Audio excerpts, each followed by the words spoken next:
सद्गुरु कबीर ने कहा है,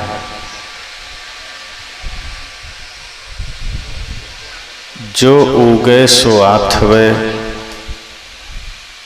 फूले सो कुम्हिलाए,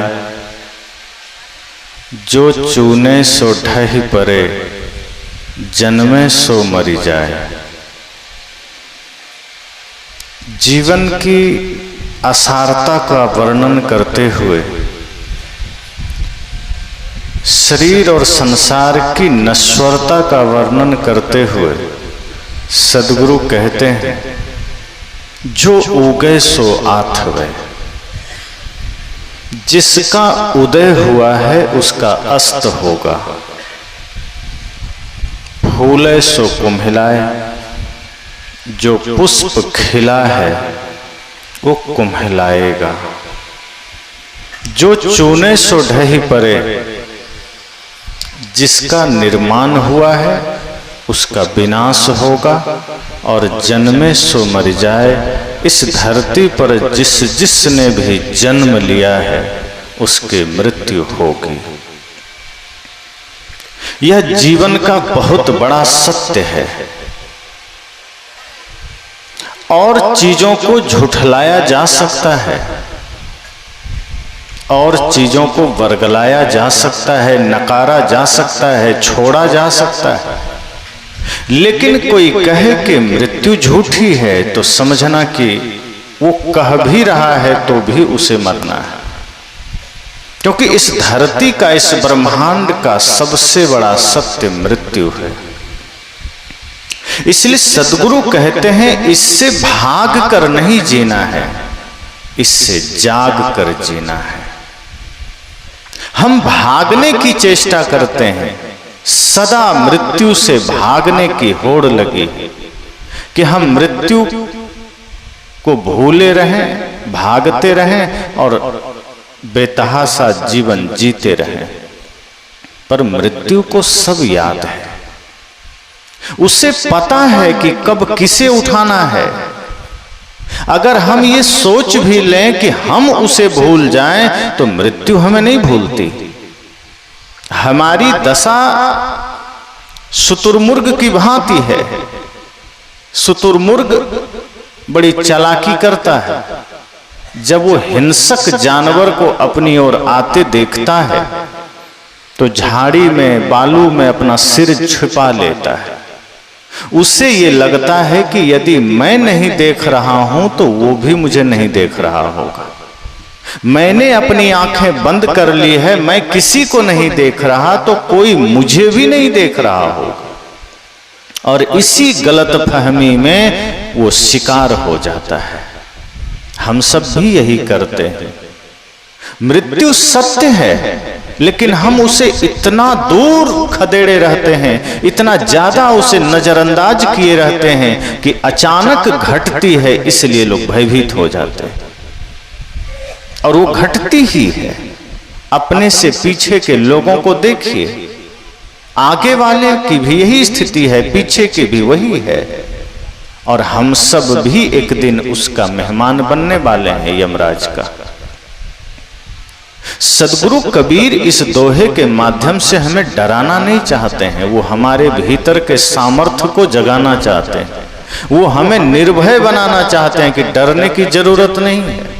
जो जो जन्म लिए वसुधा पर, एक दिन सब ही मरे, एक दिन सबको जाना हुआ, डरने की जरूरत नहीं।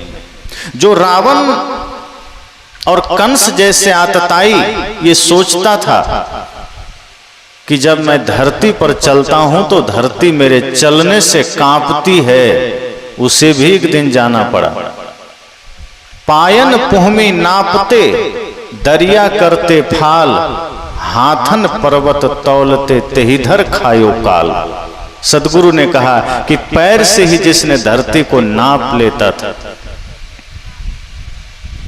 जो चलता था तो लगता था धरती कांप रही है, लोगों में हाहाकार मच जाता था।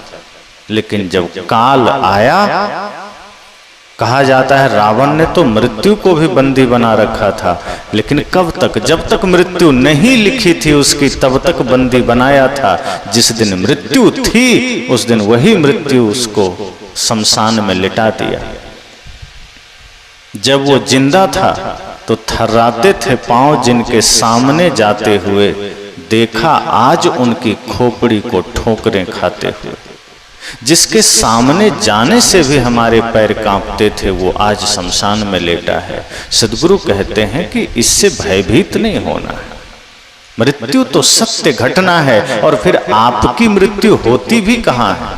आप कभी मरते थोड़े हैं, आप देह नहीं हैं।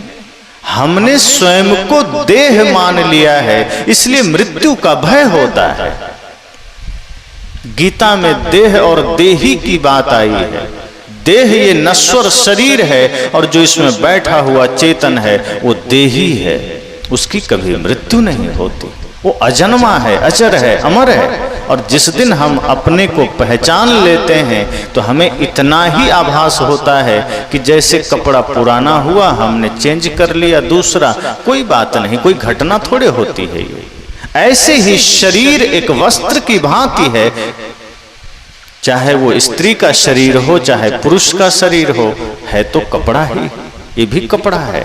अलग अलग कलर के कपड़े हम रखते हैं, ऐसे ही कोई स्त्री का शरीर का कपड़ा पहन लिया, कोई पुरुष शरीर का कपड़ा पहन लिया। लेकिन भीतर जो चेतना है, भीतर जो जीव है, वो सब में वही है, स्वरूप सबका समान है। सद्गुरु कहते हैं इसलिए आप डरिए मत, मृत्यु के साथ जाग कर जिए। जब मृत्यु का आभास बना रहेगा, आपके जीवन में बुराई कभी आ नहीं सकती। जिसको ये आभास हो जाए कि जिसका उदय हुआ है उसका अस्त होगा, वो आदमी पाप नहीं कर सकता, वो आदमी फिर अत्याचार नहीं कर सकता। अभी किसी को बता दिया जाए कि 24 घंटे में तुम्हारी मृत्यु हो जाएगी, वो जुआ खेलने जाएगा क्या? वो चोरी करने जाएगा? वो 24 घंटे के लिए शांत सन्यासी बन जाएगा कि नहीं, 24 घंटे बाद मेरी मृत्यु होनी है। अब उसे कोई भी राग रंग पसंद नहीं आएगा। एक व्यक्ति जीवन के सत्य को जानना चाहता था कि जीवन को कैसे जिए। चारों तरफ माया का पसारा है, कहीं लालच है, लोभ है, छल है, तृष्णा है। इस बीच में स्वयं को कैसे बचाएं? कहीं कामना है, कभी किसी का घर बढ़िया देखा तो मन आकर्षित हुआ, किसी का तन देखा तो आकर्षित हुआ, खुद को कैसे रोकें? एक संत ने कहा चले जाओ राजा जनक के पास। जब वो व्यक्ति गया तो देखता है राजा जनक सिंहासन पर बैठे हैं, सोने का सिंहासन है, और दरबार में नृत्यांगनाएं नाच रही है, दरबारी बैठे हैं। उस आदमी ने सोचा ये क्या मुझे जीवन का सत्य बताएगा, ये तो राजकाज में इतना मस्त है और राजा है, सोने के सिंहासन पर बैठा है। संत ने मुझे गलत जगह भेज दिया। तभी जनक की नजर पड़ी, उसने कहा बोलो क्या बात है? कहा मैं ये जानना चाहता हूं कि संसार में रहते हुए माया से कैसे बचें, क्रोध से कैसे बचें, काम से कैसे बचें, लेकिन मैं गलत जगह आ गया। जनक ने कहा नहीं नहीं, तुम गलत जगह नहीं आए हो। कहा नहीं, मैं गलत जगह आ गया, मैं चलता हूं। जनक जी ने कहा जब आ ही गए हो तो रुको थोड़ी देर और आराम से चाय पानी लेकर जाओ। हालांकि ये विनोद में बातें कही जाती है, क्योंकि चाय तो जब अंग्रेज आए तब लेकर आए। हमारे यहाँ चाय की प्रथा ही नहीं। हमारा देश भारत तो काढ़ा शरबत जूस का देश है, दूध दही का देश। यही हमारे यहाँ पिलाया जाता था, पिया जाता था। अंग्रेज आए तो चाय की बीमारी लेकर आए और हम लोग उसमें पड़ गए। तो एक कहावत ही बन गई कि चाय पानी पूछा कि नहीं। तो जनक जी ने तो उससे दूध शरबत ही पूछा होगा, तो उन्होंने कहा ठहरो थोड़ी देर। उसने सोचा चलो अब आ ही गए हैं तो रुक जाते हैं। जनक जी ने कहा कोई बात नहीं, आ गए हो तो मेरा महल देख लो। उसे लगा ये तो सही बात है, महल का दर्शन कर लेते हैं। कहा दूसरी बात यह है कि तुम महल ही नहीं, मेरे कक्ष को भी देख सकते हो, मेरे रानियों को भी देख सकते हो। उस युवक को लगा ये तो और गजब की बात है, मुझे तो इतना ज्यादा छूट मिल रही। तब तो देख ही लेते हैं। कल को कोई पूछेगा कि राज्य में गए तो क्या क्या देखा, तो बता तो सकूंगा कि इतनी चीजें मैंने देखा। राजा जनक ने कहा ठीक है तुम देख सकते हो। वो व्यक्ति तैयार हुआ। जनक ने कहा लेकिन एक शर्त है, तुम ऐसे नहीं देख सकते। कहा क्या? कहा एक कटोरा दिया जाएगा और उसमें तेल भरा होगा, तेल लबालब भरा होगा, और अगल बगल तुम्हारे 2 सैनिक चलेंगे। अगर एक बूंद भी तेल धरती पर गिरा तो वो सैनिक तुम्हारी गर्दन उड़ा देंगे। अब उसे डर हो गया। कहा ये तो असली मामला आ गया। अब वो घबरा गया। कहा और अब तुम यहां से जा भी नहीं सकते बिना पूरा महल देखे। वो सोचता है कोशिश करते हैं शायद हम सफल हो जाएं, महल देख लें। वो सोचा क्या दिक्कत है, सावधानी से चलेंगे, तेल थोड़े गिरेगा। महल भी देख लेंगे, रानियों को भी देख लेंगे, राजा का सब कक्ष देख लेंगे। अगल बगल 2 तलवारें लेकर सैनिक खड़े हो गए। तेल का कटोरा दिया गया, वो चला। लेकिन जब चला तो एक ही ख्याल मन में आया कि यदि थोड़ी सी भी चूक हुई और एक बूंद तेल छलका कि मेरी गर्दन कट जाएगी। अब वो न कक्ष देख रहा है, न महल देख रहा है, न पर्दे देख रहा है, न राजा के रानियों के तरफ दृष्टि है। वो कटोरे पर नजर लड़ाए, झुकाए, टिकाए धीरे धीरे बढ़ रहा है। पसीने से भीग रहा है, नजर कटोरे पर है, कदम पर भी नहीं कटोरे पर है कि धीरे धीरे धीरे धीरे ऐसे करते करते पूरा महल घूमकर सामने आ गया। सैनिक ने कहा रुक जाओ, अब तुम घूम लिए। कटोरा रखाया गया। राजा ने कहा बताओ मेरा महल कैसा है? उस व्यक्ति ने कहा कौन सा महल, कैसा महल? कहा मेरी रानी कैसी है? कहा कैसी रानी? मुझे तो सिवाय मृत्यु के कुछ दिख ही नहीं रहा था, आप महल की बात करते हैं। मेरे अगल बगल आपके ये 2 सैनिक इतना निर्दयी बनकर तलवार लेकर चल रहे थे कि देखकर ही डर लगता था। और तेल का कटोरा ऊपर से आपने शर्त रख दी कि एक बूंद गिरा नहीं कि गर्दन काट दी जाएगी।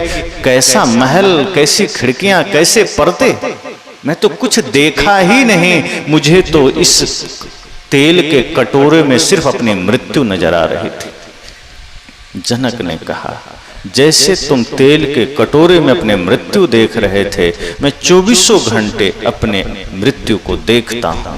इसलिए ये किसी भी प्रकार की माया मुझे छू नहीं सकती है, किसी भी प्रकार की कामना मुझे स्पर्श नहीं कर सकती है, किसी भी प्रकार का लोभ मुझे छू नहीं सकता है। और इसी कारण मैं राज्य चलाते हुए भी देह धरे विदेह कहाई, कि देह में होते हुए मैं विदेह बनकर बैठा हूं।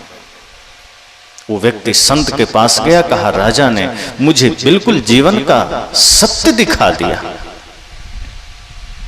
ये बात सत्य है कि अगर हम मृत्यु को भुलाकर नहीं उसे बुलाकर जीते हैं तो कभी भी हम माया के वशीभूत नहीं हो सकते। हम माया के वशीभूत ही तब होते हैं जब मृत्यु को भूल जाते हैं, जो कि जीवन का परम सत्य है। और हम भूलते हैं, मृत्यु थोड़े भूलती है। मान लीजिए आप जीवन भर भूले रहें, उसे टालते रहें, उसे नजरअंदाज करते रहें, तो क्या आप अमर हो जाएंगे? जिस दिन मृत्यु होनी है होगी ही। तो जब मृत्यु होनी ही है तो उसे भुलाकर क्यों जीना? मस्त होकर जीना है, आनंदित होकर जीना है, उसका स्वागत करके जीना है। और एक बात और, कि ऐसा जीवन मत जिए कि मृत्यु आ करके आपको आपके शरीर से खींच कर निकाले कि छोड़ो तुमने बहुत दिन अब जी लिया इस शरीर में। कुर्सी पर आप बैठे हैं, कोई आकर उठा दे तो अपमान होगा कि नहीं? लेकिन आप खुद कुर्सी का त्याग कर देंगे तो स्वाभिमान होगा। मृत्यु भी अगर आपको आपके शरीर से निकाल दे, इसका मतलब जीवन अपमानित हो गया। और अगर आपने खुद मृत्यु से कहा मेरा काम पूरा हो गया, जब मन करे आके ले जाना, इसकी कोई जरूरत अब रही नहीं, अब इसका काम पूरा है, मुझे जो करना था मैंने कर लिया, जिस धर्म के मार्ग पर मुझे चलना था मैं चल रहा हूं, जो शांति का काम करना था मैंने कर लिया, ध्यान तप योग में मैं जी रहा हूं। इस शरीर की यात्रा पूरी हो चुकी है। ए मौत, तुम्हें आकर ले जाना है तो ले जा सकती हो। इसमें आपकी बादशाहत है, शहंशाहियत है। इसलिए सदगुरु ने कहा कि जो उगे सो आथवे, ये ध्यान रखिए, जिसका उदय हुआ है उसका अस्त होगा। और जैसे सूर्योदय होता है हमें पता चल जाता है सूर्योदय हो चुका है, हर किसी को ये पता चल जाता है कि अब दोपहर भी होगी और फिर शाम भी होगी। लेकिन जीवन के साथ थोड़ा सा संदेह है। जीवन का सूर्योदय होता है तो जीवन में जवानी की दोपहर होगी कि नहीं होगी इसकी भी गारंटी नहीं है। डायरेक्ट सूर्यास्त का बुढ़ापा आ जाता है। कई बार ऐसा होता है कि जीवन का सूर्योदय तो होता है, बच्चे का जन्म हुआ, लेकिन कई बार वो जवानी और बुढ़ापा दोनों नहीं देख पाता, डायरेक्ट मौत की गले लगा लेता है, मौत की गोद में चले जाता है। इतना नश्वर है जीवन, इतना क्षणभंगुर है जीवन, सदगुरु ने कहा। इसलिए जो उदय जिसका हुआ उसका अस्त होगा, और जो फूला है, जो पुष्प खिला है, फूला है, वो कुम्हलाएगा, वो मुरझाएगा। फिर क्यों इस मायावी संसार से इतना प्रीत करना? संसार का भी सदुपयोग कर लीजिए अपने कल्याण के लिए। आपका एक एक पल, एक एक सामर्थ्य अगर जगत कल्याण के लिए उपयोग में आ गया तो समझना आपने जीवन को सार्थक बना लिया। अगर आपका धन किसी निर्धन का सहारा न बना, आपका बल किसी निर्बल का सहारा न बना, आपका ज्ञान किसी अज्ञानी का ज्ञान न बना, तो समझना कि ये सब कुछ हमारे पास होते हुए बेकार है। इसलिए सदगुरु कहते हैं मृत्यु से कभी भी भाग कर मत जीना। मृत्यु से जो भागता है समझ लो मृत्यु उसे जल्दी पकड़ती, उसके पास मृत्यु जल्दी चल कर आती है, और वो आदमी भयभीत रहता है, डरा हुआ रहता है। उसके वो क्षण क्षण डरता है घर न छूट जाए, पद न छूट जाए, बेटे न छूट जाए, बहू न छूट जाए, पोता न छूट जाए। फिर उसकी कामना इतनी प्रबल हो जाती है कि वो क्षण क्षण डरता है, और जहां डर है समझना वहां जीवन का आनंद नहीं है। आप तो क्षण क्षण डर रहे हैं। जहां निर्भयता है वहां परमानंद है, परम शांति है। और ऐसा नहीं है कि आप मृत्यु को याद करेंगे तो आकर ले चली जाएगी, वो नहीं याद करेंगे तो भी लेकर जाएगी, और याद करेंगे और समय पूरा नहीं हुआ है तब भी लेकर नहीं जाएगी। मृत्यु तो अतिथि है, जब उसको आना है आ जाएगी बिना तिथि बताए, कुछ संकेत देकर। जैसे पहले लोग आते थे घरों में मेहमान, तो हम उन्हें अतिथि कहते थे, अब हम अतिथि नहीं कह सकते। अतिथि का मतलब है जिसका तिथि का पता नहीं है, जिसके आने का कोई खबर नहीं है, अचानक चले आए। मोबाइल का जमाना नहीं था, चिट्ठी पत्री भी लोग कम भेजते थे, चले आए। लेकिन लोग इतनी तैयारी रखते थे कि बिना बताए भी अगर मेहमान आ जाए तो उनका बढ़िया स्वागत हो जाता था, भोजन पानी आवास की व्यवस्था हो जाती थी। अब तो आदमी चलता है और लोकेशन भेज देता है, बस यहाँ चला हूँ, 2-2 कदम का लोकेशन हमें प्राप्त होता है। Message, video call, audio call, हम एक दूसरे से जुड़े होते हैं। इसलिए आज के लोगों को हम अतिथि नहीं कह सकते, मेहमान कह सकते हैं। अगर इस धरती पर देखा जाए तो सबसे बड़ी अतिथि मृत्यु है, जो बिना बताए आ जाती। हालांकि कुछ संकेत मृत्यु देती, लेकिन आदमी इतना चालाक है कि उन संकेतों पर भी पर्दा डाल देता है। मृत्यु सबसे पहले आपका बाल सफेद करती है, पर आदमी कहता है चिंता नहीं, हम जा करके मेहंदी से इसे कलर करवा लेंगे हम, लेकिन मृत्यु का आभास नहीं होने देंगे। मृत्यु ने मैसेज भेजा कि अब आपके बाल सफेद हो गए, सचेत हो जाइए, समय आने वाला है। आदमी कहता है तुमसे ज्यादा चालाक है, हम जाके इसे काला करवा लेंगे, अब तुम खोजते रह जाओ कौन बूढ़ा है, क्योंकि तुम तो सफेद बाल देख के ही ले जाओगे। आदमी को यह भ्रम होता है कि मृत्यु बूढ़े को ही ले जाएगी, जिसका समय होगा उसे ले जाएगी। फिर मृत्यु ने संकेत भेजा, दांत हिलने लगे, आदमी ने पूरा सेट नया लगवा लिया कि कोई बात नहीं, हमारे पास इसका भी इंतजाम है। चमड़ी ढीली पड़ी, आजकल प्लास्टिक सर्जरी हो गई, पता भी नहीं चलता, 70 साल का आदमी भी 30-40 का मालूम पड़ता है।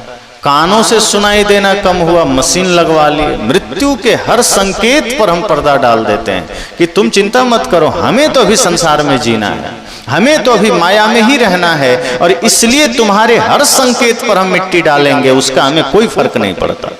पर जो सजग आदमी है एक संकेत पर जागृत हो जाता है। इसलिए हमारे ऋषि मुनियों ने व्यवस्था बनाई थी, ब्रह्मचर्य, गृहस्थ, वानप्रस्थ और सन्यास, कि 25 वर्ष की अवस्था आप ब्रह्मचर्य के रूप में जिए, गृहस्थ समाज के लिए भी, उसके बाद 25 वर्ष आप गृहस्थ जीवन जिए, और जब गृहस्थ जीवन के 25 वर्ष पूरे हो जाएं तो माया मोह का त्याग करके वानप्रस्थ हो जाइए। लेकिन आज के समय में लोग अंतिम समय आते तक कुंडली मार के बैठा रहना चाहता है, मैं छोड़ ही नहीं सकता, तो मृत्यु कहते चल अब तेरा समय हो गया, अब कब तक बैठेगा। सदगुरु कहते हैं सचेत हो जाइए, जागृत हो जाइए। आप नहीं चाहेंगे फिर भी मृत्यु लेकर जाएगी, फिर क्यों इस स्वप्नवत संसार में इतना प्रयास कर रहे हो। जो है उसका सदुपयोग करिए, सांसों का सदुपयोग करिए। आपको पता नहीं है आपकी सांसें कितनी कीमती है और आप इसे व्यर्थ खोए चले जा रहे हैं।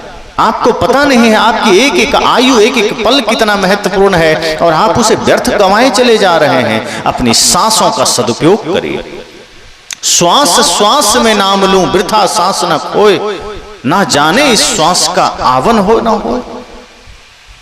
सदगुरु कहते हैं श्वास श्वास में नाम लो।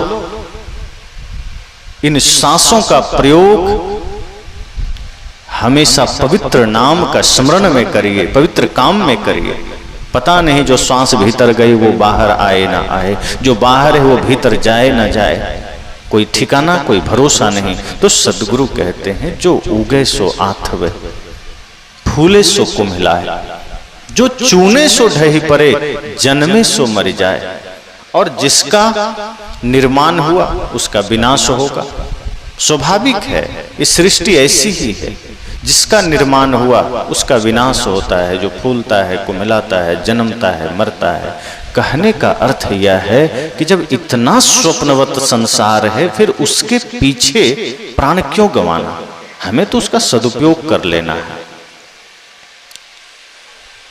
जैसे हम रात में सपना देखते हैं तो कई बार सपने में आप क्या देखते हैं कि कहीं का आप राजा बन गए, आपके पास बहुत ज्यादा धन आ गया, पद आ गया, आपके पास बहुत ज्यादा व्यवस्था आ गई, आपका पूरा परिवार चेंज हो गया, अलग अलग दुनिया आप देख रहे हैं। और जब नींद खुली तब सब गायब। सपना में जो भी आपने देखा वो हकीकत में नहीं था। एक राजा का पुत्र बीमार था, लगभग मृत्यु शैया पर लेटा था, मृत्यु आने ही वाली थी, वहीं वो भी बैठा था, चिंता में था। लेकिन बैठे बैठे बैठे बैठे काफी समय बीता, अचानक थोड़ी सी आंख लग गई। चिंता में था फिर भी थका मांदा था, आंख लग गई। जैसे ही आंख लगी उसने एक सपना देखा कि वो कहीं और का राजा हो गया है, जिस राज्य का राजा है वो भूल गया। सपने में उसका कोई ख्याल न रहा, जो मृत्यु शैया पर लेटा हुआ पुत्र है उसका ख्याल न रहा, जो पत्नी बगल खड़ी है उसका ख्याल न रहा, वो सब भूल गया। सपने में वो अलग ही दुनिया में चला गया, एक अलग ही राज्य का राजा उसे याद आ गया कि मैं तो यहाँ का राजा हूँ। और सपने में वो देखता है कि मेरे तो 12 पुत्र हैं, सभी एक से एक तेजस्वी, एक से एक होनहार, सुंदर पत्नी है और भी बड़ा राज्य है। अचानक पत्नी ने धक्का दिया कि उठो, तुम सो गए, जल्दी से उठो। वो सपने में था, आंख खोलता है, अचानक सपना गायब। पत्नी कहती है तुम सो गए, ऐसे समय में सो गए। अब राजा जो सपने में जाने से पहले चिंता में था, जब सपना टूटा पत्नी के हिलाने पर, अब वो हंसने लगा। रानी कहती है पागल हो गया क्या, सामने बेटा पड़ा है, अब तब ये मरने वाला है और तुम हंसे जा रहे हो, कहीं तुम विक्षिप्त तो नहीं हो गए, सदमे में तो नहीं चले गए। वे कहता है नहीं, इस बात से मुझे हंसी नहीं आ रही, तो दुख का विषय है कि चलो ये मृत्यु शैया पर लेटा है, पर मुझे हंसी कुछ और बात से आ गई। कहा क्या? कि अभी मैं थोड़ी देर के लिए सोया, सपना देखा, या सपने में मैं किसी और राज्य का राजा बना और वहां मेरा 12 पुत्र था, और तुमने जैसे ही जगाया वो मेरे 12 पुत्र छूट गए। अब उसके लिए रोऊं या इस एक के लिए रोऊं? क्योंकि सपना तो वो भी था और ये भी है, क्योंकि जिस दिन मृत्यु आएगी मुझे लेकर चली जाएगी, ये सपना भी टूट जाएगा। एक सपना ही तो हम देख रहे हैं। तो सपने में हमने 12 पुत्र खो दिए और हकीकत में एक सामने है, क्या पता ये भी खो जाए और खो ही जाएगा। आंखें खुली है, हमें लगता है ये सत्य है, लेकिन जिस दिन मृत्यु आती है पता चलता है ये भी एक सपना ही था। आंख बंद होती है, सपने देखते हैं, तब सपने में जब आप होते हैं आपको लगता है वही सत्य है, वही, वो झूठ आपको मालूम नहीं पड़ता है। सपने में जब आप होते हैं तो किसको लगता है कि मैं झूठा देख रहा हूं, सब कुछ सत्य मालूम पड़ता है। बल्कि कई बार कोई बीच सपने में जगा दे, आप गुस्से में चले जाते हैं, क्यों जगा दिया, कितना अच्छा सपना देख रहा था, देख तो सपना ही रहा था। तो वो सपना अगर झूठी है तो ये जागृत में देखा गया सपना भी झूठा ही। सद्गुरु कहते हैं ये जीवन स्वप्नवत है, इसकी सत्यता को समझ लीजिए कि जो आज है वो कभी भी छूट सकता है, जो आज मिला है वो बिछुड़ेगा। प्रिय, जो बहुत प्रिय है वो भी छूटेगा, कोई अप्रिय है उससे हो सकता है मिलना हो जाए। संसार में जो कुछ प्राप्त है पता नहीं कब हमसे छिन जाए, कोई नहीं जानता। लेकिन जो छिन नहीं सकता है, जो मिट नहीं सकता है, उसकी तलाश इसी जीवन में करना है, उसकी खोज इसी जीवन में करना है। हम पूरा जीवन मृत्यु से बचने में लगा देते हैं कि कैसे उससे बचें। एक आदमी मृत्यु शैया पर लेटा है, आप चले गए तो आप उसको सांत्वना देते हैं, कोई बात नहीं सब ठीक हो जाएगा। अब क्या ठीक हो जाएगा, कुछ ठीक होगा? मृत्यु आएगी उसे उठा ले जाएगी। आप वहां सत्य नहीं बोलते हैं कि तुमने जीवन में क्या कमाया, अब तो तुम जा रहे हो, नहीं कहते। आप झूठी सांत्वना देते हैं कि चिंता मत करो सब ठीक हो जाएगा, और ठीक कुछ भी नहीं होता। उस समय सांत्वना नहीं देना है, आप पूछिए कि तुमने जीवन में क्या कमाया, ये चेहरे पर भय क्यों है? अगर आपने जीवन में कोई अच्छी कमाई नहीं की है तो जाते समय चेहरे पर भय होगा, चेहरे पर अशांति होगी, व्याकुलता होगी। और अगर आपने कुछ अच्छा किया है तो जब मृत्यु का आने का समय होगा तो चेहरे पर निश्चिंतता होगी, भय नहीं होगा। हम भयभीत क्यों होते हैं? क्योंकि हम कुछ कर नहीं पाए, जो करना था हम कर नहीं पाए। हम वो करते रहे जो साथ जा नहीं सकता, और जो ले जा सकते थे वो हमने किया नहीं। यही भय का कारण है। भय क्यों होता है? छूटने का भय। शरीर न छूट जाए, धन न छूट जाए, पद न छूट जाए, इसका भय होता है। और इस भय से हम अंतिम में कुछ करना चाहते हैं। जीवित रहते रहते हम कुछ कर नहीं पाते। जब तक जिंदा हैं हम राम को नहीं जाने। मर गए तो लोग सुना रहे हैं राम नाम सत्य है। अब मर गए तो अब जो जिंदा है उसके लिए तो कारगर है, वो जान ले, उसको समझ में आ जाना चाहिए कि राम नाम ही सत्य है, बाकी संसार झूठा है। इसलिए सद्गुरु कहते हैं, साधो दिल से न राम को भूल, दिल से न राम को भूल, साधो दिल से न राम को भूल। स्याही गई सफेदी आई, स्याही गई सफेदी आई, चलना है बड़ी दूर,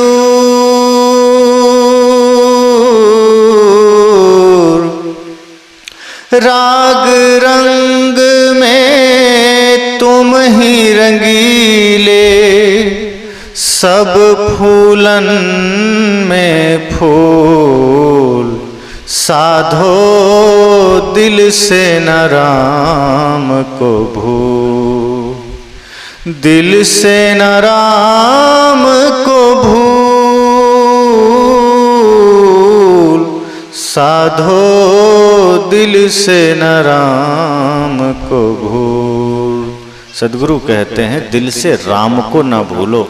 पर हम ये काम जीवन में करते हैं क्या? राम के अलावा सब याद है, धन याद है, पद याद है, पत्नी याद है, बच्चे याद हैं, घर मकान दुकान याद है, किसको कितना उधारी दिया वो याद है, कौन कितना पैसा किससे लेना है देना है सब याद है, कब शादी विवाह करना कराना है याद है, नौकरी पेशा याद है, एक राम को छोड़कर सब याद है। लेकिन जब आदमी गुजर गया तब सुना रहे राम नाम सत्य। अरे यही जीवन में जान लेता तो शायद सदगति मिल जाती। अब मरने के बाद चाहे राम नाम सत्य सुनाओ चाहे झूठ सुनाओ कुछ नहीं होना। हाँ, जो पीछे चल रहा है शायद उसका कल्याण हो जाए, शायद उसकी चेतना जग जाए। लेकिन जो मृत्यु के समय साथ चल रहा है वो आदमी भी तत्कालिक वैराग्य तो पा लेता है, उसे मरघटिया वैराग्य कहते हैं। जब कोई बगल में गुजर जाए और आप उसके अर्थी को कंधा देते हैं, मरघट ले जाते हैं, तो थोड़ी देर के लिए आप कहते हैं कि भैया सब माया है, सब झूठ है, कोई सत्य नहीं। मृत्यु सबकी आनी है, लेकिन घर आए नहीं कि वो ज्ञान वहीं मरघट में छूट गया, वो वहीं रह गया, फिर उसकी जरूरत नहीं रह गई। सदगुरु कहते हैं एक राम की याद हम नहीं करते, बाकी सब कुछ करते। तो जो करना था याद, जो करना था काम, वो छूट गया, वो रह गया। और जो नहीं करना था, जो थोड़े में भी काम चल सकता था, वही करते रहे और पूरी जवानी, पूरी ऊर्जा, पूरी शक्ति लगा दी मृत्यु को भुलाने में, उससे बचने में। जन्मदिन पर कोई मृत्यु का नाम ले ले, आप मुंह बंद करते हैं, अशुभ बोल दिया, गलत बात। कहीं विवाह में कोई मृत्यु का नाम ले लिया, आप तुरंत उसका मुंह बंद कर देते हैं। ऐसे लगता है कितना अशुभ बोल दिया, पर मृत्यु अशुभ नहीं है, एक बात जान लीजिए, वो शुभ है। क्योंकि वो जहां है, जिस घड़ी है, वहां पाप रह ही नहीं सकता है। मृत्यु जब तक आपके स्मरण में है, आप पाप नहीं कर सकते, गलत मार्ग पर नहीं जा सकते। मृत्यु को भूलते ही हम पाप के मार्ग पर जाते हैं, गलत मार्ग पर जाते हैं, गलत काम करते हैं। सदगुरु ने कहा इसलिए मृत्यु को आप भूल सकते हैं, भूल जाइए, भुला दीजिए, पर मृत्यु आपको याद रखती है, वो भूलती नहीं, वो कभी भूल नहीं सकती है। इसलिए इस स्वप्नवत संसार में आप प्रीत किससे कर रहे हैं? कर्तव्य पालन करिए। बच्चे हैं, पत्नी है, परिवार है, सदगुरु ये नहीं कहते कि आप उन्हें छोड़ दीजिए, उनके प्रति कर्तव्य मत निभाइए, निष्काम भाव से कर्म करिए। अगर आपका पुत्र है तो आप यह सोचिए कि ये मेरा कर्तव्य है, मैं इसका लालन पालन कर दूं, अच्छा संस्कार दे दूं। आप तो इस चेष्टा में लगे हैं कि मैं अपने बच्चे को बढ़िया पढ़ा दूं ताकि ये बुढ़ापे में मेरा सहारा बन जाए। भीतर एक कामना आपने छिपा रखी है, एक लालसा आपने पहले ही पाल रखी है कि अपने बेटे को मैं बढ़िया परवरिश दे दूं, अर्थात बढ़िया शिक्षा दे दूं, तो शायद बुढ़ापे में बेटे और बहू मेरी सेवा करेंगे। आपने बेटे को संस्कार तो दिया नहीं, आपने शिक्षा तो दे दी, संस्कार नहीं दिया। इसलिए मैं अक्सर कहा करता हूं कि दोष बच्चों का नहीं, माँ बाप का है। अगर माँ बाप दशरथ और कौशल्या की तरह हो जाएं तो आपके घर में राम का ही आगमन होगा। लेकिन अगर माँ बाप रावण की तरह हो जाएं, केकसी की तरह हो जाएं, तो रावण आएगा, मेघनाद आएगा, फिर श्रवण कुमार और राम का आगमन नहीं होगा। अगर आप चाहते हैं आपके भी बच्चे राम जी की तरह हों, आपके बच्चे श्रवण कुमार की तरह हो, आपके बच्चे भगत सिंह की तरह हो, आपकी बच्चियां लक्ष्मीबाई की तरह हो, आपकी बच्चियां मीराबाई की तरह हो, माता सीता की तरह हो, तो उसके लिए सबसे पहले अपने जीवन के संस्कारों को सज्जित करना पड़ेगा, अपने संस्कारों को शुद्ध करना पड़ेगा, अपने विचारों को शुद्ध करना पड़ेगा। और ये काम माता पिता दोनों को जरूरी है। और खास करके माताओं को तो ये शिक्षा लेनी चाहिए कि जिस दिन आप अपने भीतर के शक्ति सामर्थ्य को जागृत कर लेंगे, अपने संस्कारों को पवित्र कर लेंगे, आपके जीवन में, आपके गर्भ में फिर कोई दुरात्मा नहीं आ सकता, फिर कोई पवित्र आत्मा ही आएगा। क्योंकि वो पवित्र आत्माएं भी तो पवित्र गर्भ खोजती हैं। हम सोचते हैं पाप करते हुए हमारे आंगन में कोई धर्मात्मा आ जाए, हम सोचते हैं बढ़िया ऐशो आराम का जीवन जीते हुए, छल कपट करते हुए हमारे घर में कोई पवित्र आत्मा का आगमन हो जाए। नहीं हो सकता। अगर आपने अपने मन वचन कर्म को निर्मल बनाया है, अगर आपने अपने विचारों को पवित्र बनाया है, तभी आपके घर में कोई शुद्ध आत्मा का आगमन होगा, वरना नहीं होगा। वो कोई अपवाद है जो प्रहलाद और ध्रुव जैसे आ जाते हैं, वरना बहुधा ऐसा होता नहीं है। अक्सर ऐसा होता है कि माँ बाप के संस्कारों का असर संतान पर पड़ती। इसलिए सदगुरु कहते हैं कि स्वयं को बदलिए, संभालिए, समय कम है। अर्थी उठने से पहले जीवन के अर्थ को समझ लीजिए। ऐसा ना हो कि अर्थ समझे बिना जीवन व्यर्थ हो जाए, और जब जीवन ही व्यर्थ हो गया तो नरक के सिवा कुछ नहीं मिलेगा। इसलिए हम संसार को समझने में समय लगा देते हैं। सदगुरु कहते हैं संसार को उतना समझ लीजिए जितना में भोजन मिल जाए, उतना समझ लीजिए जितना में आप खा सकें, दूसरे को खिला सकें, इतना समझ लीजिए जितना में आपके लिए आवास की व्यवस्था हो जाए। उसके बाद स्वयं को समझिए, अपने मन को समझिए। और अगर ज्यादा आपने संचय कर लिया कोई बात नहीं। सदगुरु संत ये नहीं कहते कि आपने ज्यादा कमा लिया तो कूड़ा में डाल दीजिए। अगर आपके पास धन है, आप खाइए, बढ़िया जीवन बिताइए, लेकिन कोशिश करिए वो धन किसी के लिए दुख का कारण न बने। अगर आपका धन किसी के लिए पीड़ा का कारण बन गया, जैसा कि आज होता है, धन है तो आदमी क्या करता है, जिस तरीके से आदमी के पास धन आता है वो धन आदमी को उसी मार्ग पर ले जाता है। अगर हमने कहीं भी छल से धन कमाया है, कहीं भी पाप से धन कमाया है, तो वो धन आपको जुए के अड्डे पर ले जाएगा, वो धन आपको शराब के ठेके पर ले जाएगा, वो धन आपको नशा में ले जाएगा, वो धन आपको ऑर्केस्ट्रा में ले जाएगा। फिर वो धन आपको सत्संग में नहीं ले जाएगा, वो धन आपको पुण्य स्थल पर नहीं ले जाएगा, वो धन आपको धर्म करने के लिए नहीं ले जाएगा। जिस मार्ग से आपने धन का अर्जन किया है वो धन आपको वहीं लेकर जाएगा। फिर वो धन का सदुपयोग नहीं हुआ, फिर वो धन आपके लिए और नरक तैयार कर दिया। इसलिए सदगुरु कहते हैं कि आपके पास सामर्थ्य है, धन है, कोई दिक्कत नहीं है, आप राजा बनिए। सदगुरु तो कामना करते हैं कि भौतिक दृष्टि से भी आप राजा बन जाइए, सम्राट बन जाइए, लेकिन आपका दिल इतना विशाल होना चाहिए कि समस्त सृष्टि के लिए करुणा हो सके। आप बाहर से तो राजा बन जाते हैं, बाहर से आप धनी हो जाते हैं, भीतर से आप निहायत गरीब रहते हैं। अपने माँ बाप के लिए भी आपके हृदय में जगह नहीं बचती, अपने पड़ोसियों के लिए, अपने मित्र के लिए, अपने बच्चों के लिए भी जगह नहीं बचती। स्वार्थपरता में हम इतने गिरते चले जाते हैं कि ये भी भय नहीं होता कि मृत्यु आएगी, सब जहां के तहां रह जाएगा, हम लेकर कुछ नहीं जाएंगे। जो ले जा सकते हैं वो कमाया नहीं। आप कितनी भी कोशिश कर लें, यहाँ ठहरने की कोई व्यवस्था नहीं है। इस संसार को इसीलिए संतों ने मुसाफिर खाना कहा है। मुसाफिर खाना ठहरने के लिए, कुछ पल के लिए है, परमानेंट नहीं होता। स्टेशन में जो मुसाफिर खाना बने होते हैं, आप वहां चाहें कि एक कोना में अपना बसेरा डाल ले और परमानेंट यहीं रहें, आपको रहने नहीं दिया जाएगा। वो बसेरा है, रैन बसेरा, मुसाफिर खाना। आप कहीं यात्रा कर रहे हैं, कुछ पल विश्राम कर लीजिए, कोई नहीं रोकेगा। लेकिन अगर आपने झोला, झंडी, चूल्हा, बर्तन लेकर पहुंच गए तो आपको हटा दिया जाएगा कि क्या कर रहे हो। और हमने संसार में वही कर लिया है। ये मिला था, एक संसार की यात्रा हम कर रहे हैं, एक अनंत यात्रा पर हम चल रहे हैं। संसार मिला थोड़ा ठहरने के लिए, थोड़ा विश्राम के लिए, थोड़ा भजन भक्ति के लिए। हमने पूरा डेरा डंडा ही डाल दिया कि बस अब यहीं बस जाना है। और मृत्यु तब हिला देती है कि उठो, तुम्हारा समय पूरा हुआ। तो आदमी कहता है अरे मैंने तो अभी कुछ किया ही नहीं। कहा तो समय तो मिला था, नहीं किया तो हम क्या करें।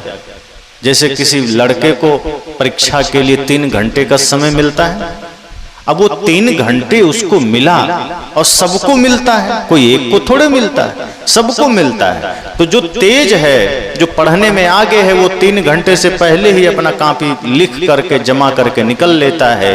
और जो आलसी है, जिसको पढ़ने में मन नहीं लगता है, या जो खुराफाती है, वो बैठे बैठे सोचते रहता है कि इसका उत्तर दूं, उसका दूं कि इसका दूं। ऐसे सोचते सोचते 1 घंटा निकल गया।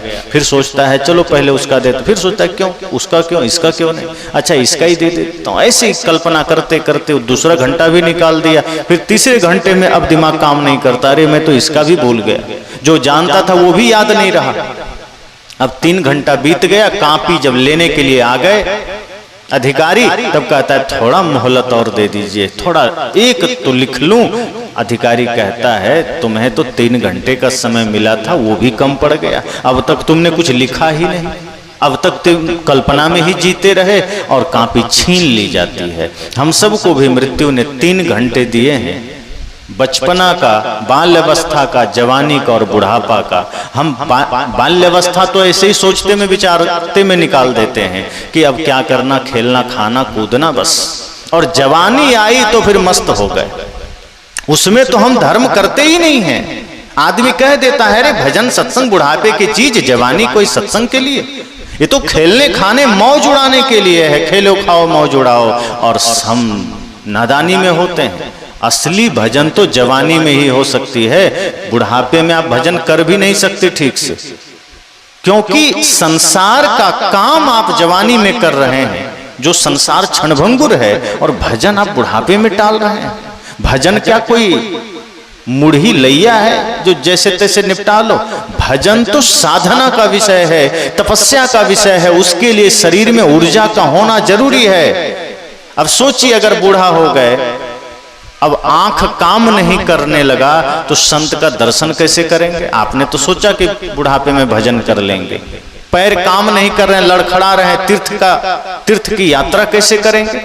दांत टूट गए, किसी ने, गुरु ने कहा कि चलो राम राम कहो, अब दांत सब तीर्थ करने चले गए, आपको कहा गया कि भैया राम बोलो, आपके मुख से निकल रहा है लाम, तो राम भी सही से नहीं बोल रहे हैं, अब लाम बोल रहे हैं। तो बुढ़ापे में भजन भी तो नहीं हो सकता, भजन भी जवानी में ही हो सकता है। मृत्यु ने कहा कि तुमने जवानी तो गुणा भाग में बिता दिया, माया में बिता दिया, अब बुढ़ापे का समय आया, अब भी अगर थोड़ा किसी तरह जाग जाते तो अब तृष्णा और बढ़ गई कि अब थोड़ा पोता को खिला लें, नाती को खिला लें, अब थोड़ा पोते को भी नौकरी करते देख लें, उसकी भी शादी देख लें, और यही गुणा भाग में मृत्यु आती है, कहते बस लाओ कापी, छीन लिया, चल दिया। अब आप कहते हैं जन्म सब धोखे में खोई दियो, तूने कबहू न राम कहो, जन्म सब धोखे में खोई दियो। सदगुरु कहते हैं इसलिए सजग हो जाइए, जागृत हो जाइए। जीवन में जब आप बेहोशी में होते हैं तो खुद का जीवन तो बिगाड़ते ही हैं, अपने बच्चों को भी आप बिगाड़ देते हैं। इसलिए तो आज राष्ट्र में इतनी अराजकता का कारण कौन है? इस देश की समस्या का कारण न चीन है, न पाकिस्तान है, न नेपाल है, न श्रीलंका है, न मालदीव्स है। हमारे देश की समस्या का कारण हम सब हैं, खुद हैं। हर दृष्टि से आप देख लीजिए, जिस दिन आप संकल्प ले लेंगे कि हमें अपने बच्चों में भगत सिंह जैसा संस्कार डालना है, अगर एक माँ बाप ये संकल्प ले ले तो एक एक समाज से एक भगत सिंह ने पूरे देश हिला डाला था। अगर आप एक एक घर से ये संकल्प ले लें, और जिस दिन ये पूरा हो गया, ये देश पुनः विश्व गुरु बनेगा कि नहीं? कोई रोक सकता है? और कोई भ्रष्टाचारी फिर खड़ा नहीं रह सकता है, कोई पापाचारी खड़ा नहीं रह सकता है। जिस दिन आप जाग गए, जिस दिन आपके भीतर संस्कार जागृत हो गए, इस राष्ट्र को विश्व गुरु बनने से कोई नहीं रोक सकता। आज तो हम बंटे हैं ना, जाति के नाम पर आप वोट दे रहे हैं। कोई शराब की थैली बांट दिया, वोट दे आए। कोई कह दिया हम तुम्हारा नेता हैं, हम तुम्हारे जाति का अगुआ हैं, आप उसे वोट दे आए। आप व्यक्तित्व देखकर वोट नहीं देते कि हाँ व्यक्तित्व किसका अच्छा है, जो समाज के लिए कल्याणकारी हो, जिसका जीवन व्यवस्थित हो। अब जो खुद ही भ्रष्टाचार करके, पाप करके चुनाव जीता हो, वो आपके कल्याण की बात सोच सकता है क्या? जो 500-500 हजार रुपया देकर आपका वोट खरीदा है, वो आपके कल्याण का बात तो नहीं सोच सकता। वो सबसे पहले सोचेगा कि 5-10 करोड़ जो मैंने गंवाया है, पहले वो भर तो लें, तब सोचेंगे समाज कल्याण की बात। और उसके बाद जब वो 10 करोड़ कमा लेता है, तब मन में होता है 10 कमा लिया, अब आगे पता नहीं जीते न जीते, तो 10-20 और कमा ही लेते हैं। इसी चक्कर में 5 साल पूरा हो गया, अब वो कहता है अब हम हार भी गए तो कोई चिंता नहीं, मेरा पूरा व्यवस्था हो गया। और ऐसे ही लोग आपके सत्ता में धीरे धीरे पहुंचते हैं। बहुत कम लोग हैं जिनके भीतर देश प्रेम होता है, समाज के प्रति कर्तव्य का बोध होता है कि मुझे कुछ मिले न मिले, मुझे कुछ नहीं चाहिए। मुझे सिर्फ देश की उन्नति चाहिए, समाज की उन्नति चाहिए, और इसके लिए आपको, माता पिता को जागृत होना पड़ेगा।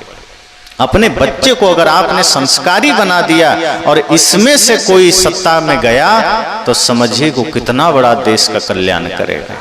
लेकिन हम सोए हुए हैं, हम माया मोह में इतने उलझ जाते हैं कि हम संस्कार ही भूल जाते हैं। बच्चे को हमने संस्कार दिया ही नहीं, शिक्षा दे दी।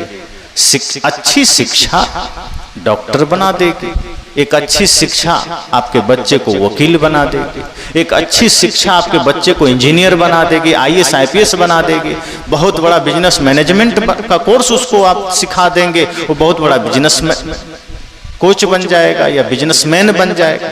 लेकिन अच्छी शिक्षा आपके बच्चे को एक अच्छा इंसान नहीं बना सकती है। अच्छा इंसान अच्छे संस्कारों से बनेगा। इसलिए संत कहते हैं अच्छी शिक्षा के साथ साथ अच्छे संस्कार भी दीजिए।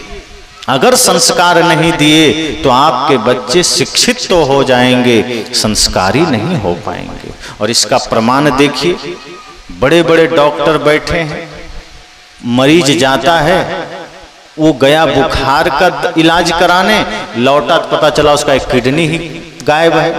अब वो कौन गायब कर रहा है? वही डॉक्टर के वेश में बैठा हुआ लुटेरा है। कितने डॉक्टर हैं जिसके मन में है कि हम सेवा करें?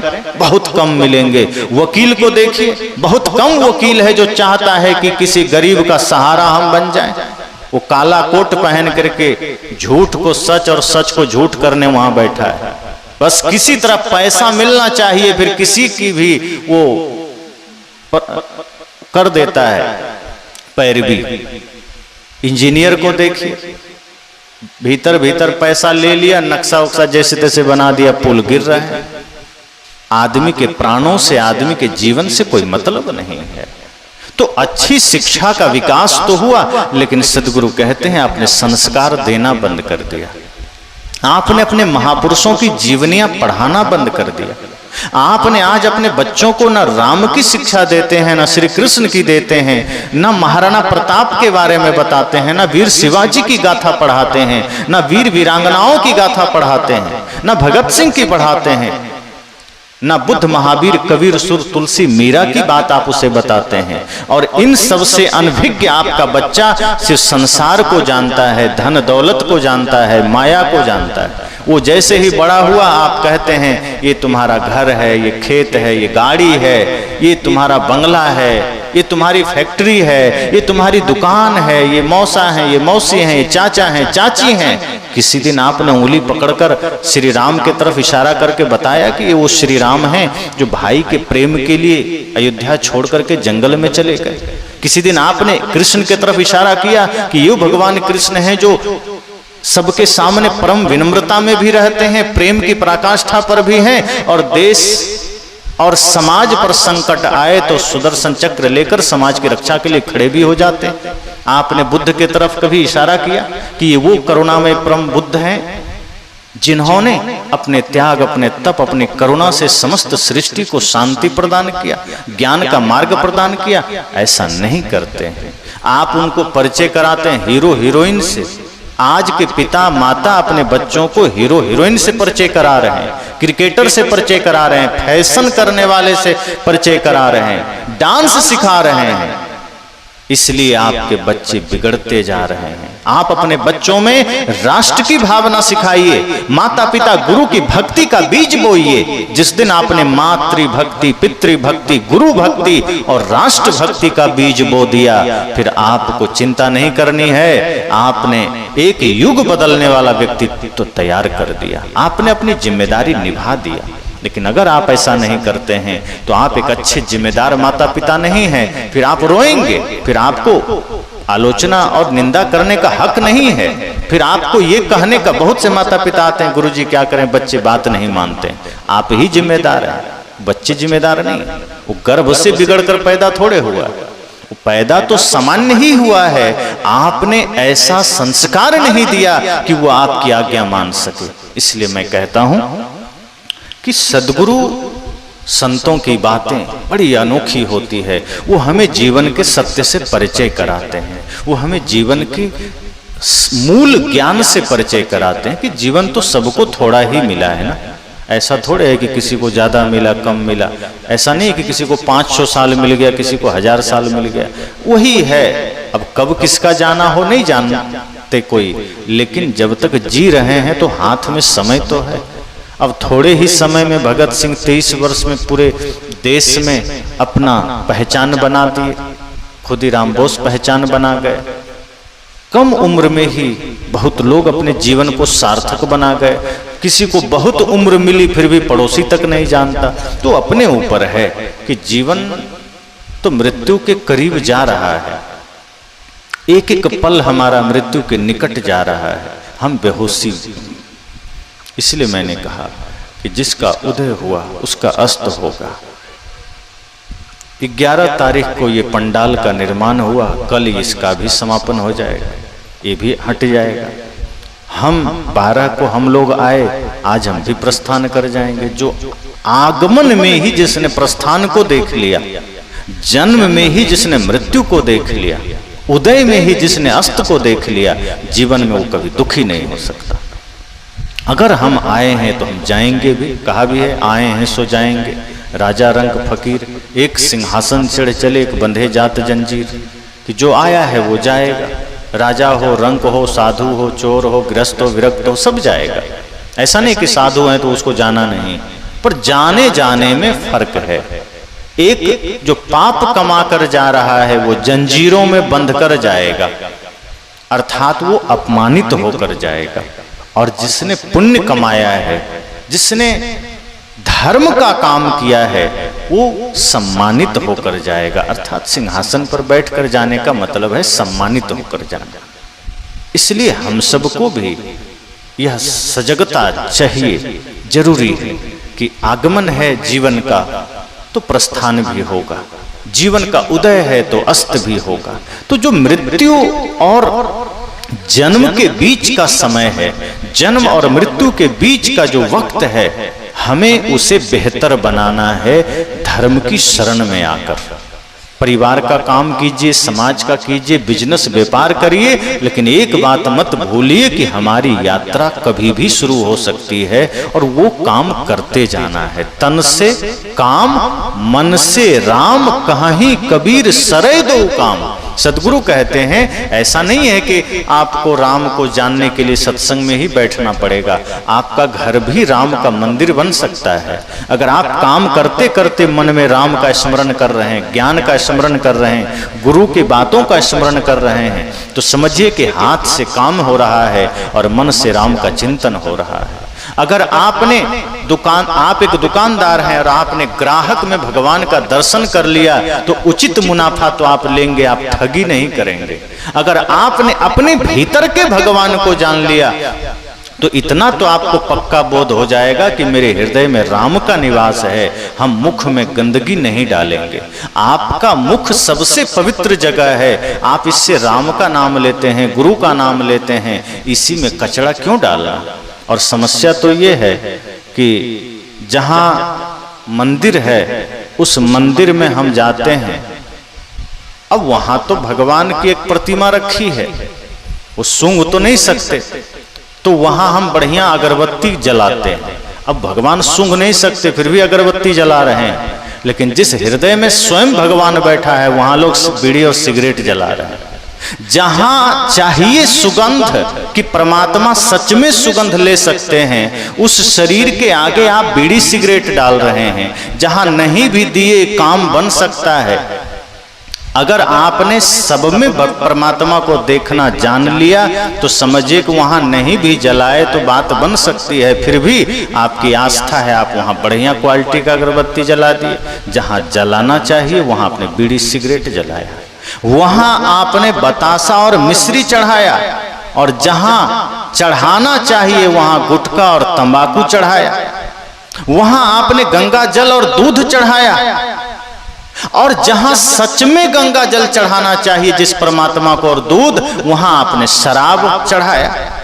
तो इस तरह की विरोधाभास हमारे जीवन में है और हम सोचते हम भक्ति कर रहे हैं। इसलिए मैंने कहा संकल्प लीजिए, जीवन थोड़ा है, पूजा करनी ही है तो वो सार्थक सम्यक पूजा करिए जिसका एक एक क्षण एक एक पल आपका सार्थक हो जाए। पूजा का मतलब ही है आप जो कुछ करें सो पूजा हो जाए।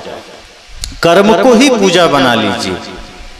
आपका झाड़ू लगाना भी पूजा हो जाए। माताएं जब भोजन बनाएं तो आप इस भाव से बनाइए कि हम परमात्मा के लिए ही भोजन बना रहे हैं। और जिस दिन आपने ऐसा भाव किया, आपका हर दिन भोजन बनाना पूजा हो जाएगा। और जिस दिन पूजा के भाव से भोजन बनेगा, वो भोजन जब कोई करेंगे उस भोजन का स्वाद ही अलग होगा। आप कितना भी मसाला डाल दीजिए, कितना भी भूंज दीजिए, कितना भी उसमें दुनिया भर की चीजें डाल दीजिए, लेकिन उस भोजन में अगर आपकी श्रद्धा, आपकी भक्ति, आपका प्रेम समाहित नहीं है तो वो भोजन फिर निरस हो जाता है। तभी तो कृष्ण के लिए कहा जाता है कि दुर्योधन घर मेवा त्यागे, साग विदुर घर खायो रूखा। क्यों? उन्होंने कहा कि तुम्हारा भोजन तो ठीक है, तुमने 56 प्रकार का व्यंजन बनाया, पर उसमें अहंकार की गंध है। और विदुर जी के साग में सुगंध है श्रद्धा का, समर्पण का, प्रेम का, और वो साग भी अमृत तुल्य हो गया है। तो इसलिए मन आपका शुद्ध हो, पवित्र हो, और जीवन के एक एक पल को देखिए कि न जाने अगला पल कब विराम लेकर आ जाए, न जाने जीवन का दिया कब बुझ जाए, न जाने जीवन की यात्रा कब विराम हो जाए। तो विराम होना ही है, हो जाए, कोई बात नहीं। हमें सजग होकर जीना है, हमें जागृत होकर जीना है, स्वयं को जगाना है, अपने बच्चों में दिव्यता भरनी है, अपने बच्चों को दिव्य संस्कारों से सुसज्जित करना है, ताकि आपके बच्चों में से ही कोई देश का कर्णधार निकल सके, समाज का कर्णधार निकल सके। अपने बच्चों को वो दिव्य संस्कार दीजिए, वो सामर्थ्य प्रदान करिए कि जब कभी आपके बच्चे बड़े हो जाएं तो आपके समाज के युवाओं के सामने अगर कोई माँ बहन बेटी गुजरे तो वो सुरक्षित महसूस करे। आज माँ बहन बेटियां अपने ही समाज के युवाओं से भयभीत क्यों होती है? क्योंकि कहीं ना कहीं उन युवाओं को दिव्य संस्कार नहीं मिले हैं, पशुता के संस्कार मिले हैं। इसलिए आज युवाओं के सामने आपके ही अपने ही समाज के बहन बेटियां वहां भयभीत हो रही है, रात में चलने से डर रही है। ये क्रूरता, ये पागलपन, ये वहशीपन कहां से आया? ये कहीं ना कहीं हमारे संस्कारों की कमी है। तो ऐसे संस्कार अपने भीतर जागृत करिए। युवाओं को भी ये सोचना चाहिए कि हमें अपने भारत की उस संस्कृति को याद करना है जहां मातृवत परदारेषु का भाव है, जहां सबको माता समझा गया, पुत्र पुत्री समझा गया, बहन समझा गया। और इस भाव के साथ आप खड़े हो जाइए और सोचिए कि मेरे होते अगर कोई भी बहन बगल से गुजरे तो वो डरना नहीं चाहिए, बल्कि उसका सुरक्षा गार्ड हम है। ये देश की संस्कृति है, ये देश की सभ्यता है। तो बहुत बहुत शुभकामनाएं, मंगल कामनाएं। 3 दिन का ये आयोजन, हमारे भक्तराज बैठे हैं, सुरेंद्र जी, सुरेंद्र जी नाम है ना, सुरेश, हाँ मैं भूल गया। तो सुरेश जी मुझसे फोन पर उन्होंने बात की, अपनी बात बताई कि कुछ ही दिनों से मैंने आपका एक विचार सुना, 2-4 विचार, और मेरा जीवन बदल गया। आप आ जाइए इधर। विचारों से लोग कहते हैं आप इतना बोलते हैं, इतने संत बोलते हैं, कहाँ कुछ परिवर्तन आ रहा है? यही परिवर्तन है। आज हम आपके बीच हैं, परिवर्तन ही तो है। और ऐसे कितने लोग बदल रहे हैं, ये अलग बात है कि हमें दिखाई नहीं देता। तो सुरेश जी बदल गए, आप सबके बीच के हैं, आप जानते हैं क्या क्या ऐब थे इनके जीवन में, इन्होंने सब छोड़ दिया।